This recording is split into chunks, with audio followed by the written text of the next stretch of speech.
세계에서 가장 오래된 기업이 어딘지 알고 계시나요? 일본의 사찰 전문 건설 기업 곤고구미라고 합니다. 창업 연도가 서기 578년이니 거의 1500년 역사를 지니는 거죠. 한국 최장수 기업은 어디일까요? 바로 두산그룹입니다. 1896년 설립돼 지금에 이르렀으니 조금 더 있으면 130살이 됩니다. 부불 3대란 말이 있는데요. 부자가 3대 못 간다는 뜻이죠. 그런데 두산그룹은 기업의 역사와 함께 가업의 명맥도 끊이지 않았습니다. 박승직 창업주에서 현 박장원 회장까지 4대째 이어가고 있으니 부불 3대 법칙도 깨뜨린 셈입니다. 세계적 경영 컨설턴트인 헤르만 지모는 그의 책 히든 챔피언에서 탁월하고 지속적 혁신 없이는 미래는 물론 현재 시장에서도 살아남을 수 없다고 조언합니다. 변화와 혁신의 DNA를 기업 생존의 필수 요건으로 본 것이죠. 두산그룹이 장수할 수 있었던 요인으로도 이 변화와 혁신 DNA가 꼽힙니다. 1896년 포목점에서 시작해 화장품, 맥주, 음료 유통 등 소비재 기업으로 성장했음에도 지금 두산그룹의 사업 면면을 따져보면 소비재 사업은 온데간데 없이 완전한 중공업 기업으로 바뀌어 있음을 알 수 있습니다. 그런 두산그룹이 변화 혁신의 지향점으로 차세대 에너지 기업으로의 변신을 꾀하고 있습니다.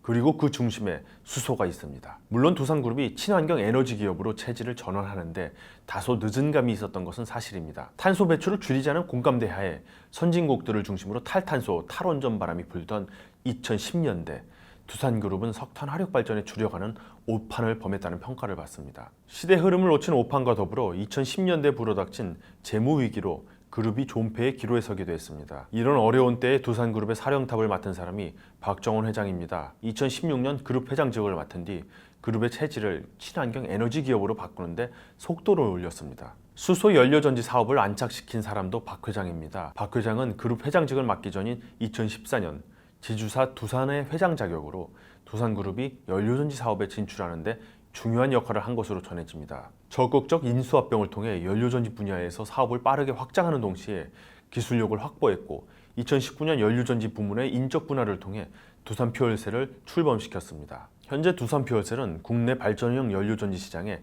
70%가량을 점유할 정도 성장했습니다. 그룹의 주축인 두산에너빌리티의 사업 구조를 석탄화력 중심에서 친환경 에너지로 바꿔나가는 일도 추진했습니다. 두산에너빌리티는 성장 사업의 연평균 수주 목표를 올해 3조 2천억 원에서 2016년까지 5조 3천억 원으로 확대한다는 계획을 세웠는데요. 기존 사업의 수주 목표가 3조 9천억 원에서 2조 4천억 원으로 축소되는 것과는 대조되는 부분입니다. 세부적으로 신재생에너지에서 2조 1천억 원, 가스터빈에서 1조 8천억 원, 차세대 원전에서 8천억 원, 수소 사업에서 6천억 원을 수주하겠다는 목표치를 제시하고 있습니다. 이런 친환경 에너지 기업으로서 체질 전환의 최종 지향점은 결국 수소라고 할 수 있습니다. 박 회장은 올해 신년사에서 발전용 수소 연료전지 및 트라이젠 시스템 개발 등 한 발 앞서 있는 수소 비즈니스에서 전력을 기울여야 한다고 강조했습니다. 그러면서 풍력과 연계한 그린 수소 생산, 기존 수전의 방식보다 효율이 높은 고체 산화물 전기 분해 기술 개발,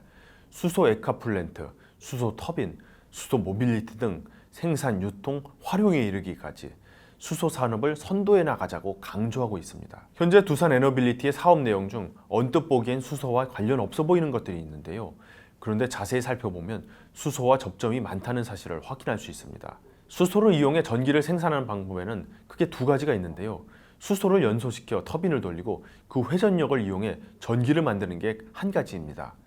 화학 에너지를 기계 에너지로 그리고 다시 전기 에너지로 바꾸는 방법이죠. 두 번째로 연료전지를 활용해 화학 에너지를 바로 전기 에너지로 바꾸는 방법이 있습니다. 두산그룹은 두 가지를 모두 하고 있습니다. 최근 두산에너빌리티가 세계에서 5번째로 대형 가스터빈 개발을 마쳤는데 이 가스터빈 기술은 수소 터빈으로 발전할 수 있는 징검다리격으로 평가됩니다. 두산퓨얼셀의 연료전지 기술 역시 세계적으로 경쟁력을 인정받고 있습니다. 원전 사업도 수소와 맞닿아 있는 부분이 있습니다. 원전을 통해 전기를 생산하면서 잉여 전력이나 폐열을 활용해 수전해를 거쳐 수소를 생산하는 방법이 개발 중에 있습니다. 그럼 해수 담수화 사업은 어떨까요? 잊을만 하면 두산에너빌리티가 중동 지역 해수 담수화 프로젝트를 수주한 소식이 들려오는데요. 해수 담수화 역시 수소 경제에서 상당히 중요한 역할을 할 수 있습니다. 중동 지역은 화석연료 시대에도 자원이 풍부했지만 수소 시대에도 수소 부자가 될 가능성이 유력하게 점쳐집니다. 태양광이나 풍력 발전 조건이 매우 좋기 때문인데요. 수전해를 통해 그린 수소를 생산하려면 많은 양의 정제된 물이 필요합니다. 그냥 강에서 떠온 물에도 미생물이나 각종 성분들이 녹아 있어서 이런 것들을 제거한 뒤 수전화를 해야 합니다. 그래서 아예 바닷가 근처에서 태양광을 설치하거나 해상풍력과 수전해 시설을 연계하는 방식이 거론되고 있기도 한데요. 그런 만큼 두산에너빌리티의 해수 담수화 사업 역시 수소 경제의 중요한 한 축이 될 수 있는 것이죠. 두산그룹은 친환경 에너지 기업으로 전환은 늦었을지언정 친환경 에너지가 전국적으로 가야 할 방향인 수소로 향하는 첫발은 누구보다 빨리 뗐습니다. 수소 경제로 향하는 여정이 두산그룹의 역사에서 또 다른 변화와 혁신의 DNA로 기록될지 궁금합니다.